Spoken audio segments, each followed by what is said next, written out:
Hello everybody! Magandang araw sa inyong lahat ng andian.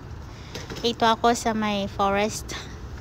Naglalakad sa may forest dahil ako ay heartbroken. Sino sa inyong heartbroken dyan? Yung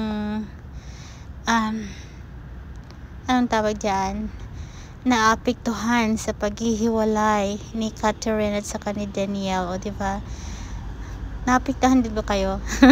Move on. Ang hirap mag-move on.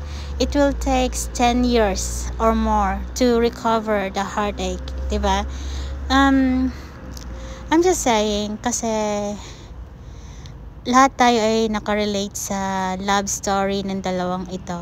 I mean, mula nung teenager sila hanggang ngayon, sila pa rin din. After that 11 years, nagkahiwalay sila. So, ibig sabihin like, alam natin kung anong nangyari sa kanila. Alam ba natin? Wala tayong alam, guys. Ano bang pinagsasabi ko? Ano lang, heartbroken lang ako. Hindi ko alam ha, apektado ako. Kayo rin ba? Pero guys, yun nga sinasabi ko.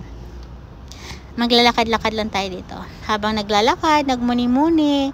Kasi ito yung mga daanan dati na dinadaanan din namin ng aking partner. At lagi ko sinasabi na masaya ko pagkasama siya.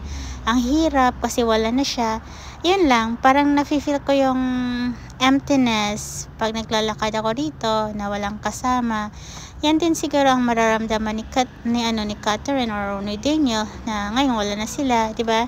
Maalala nilang bawat isa. So, baka mamaya may part 2.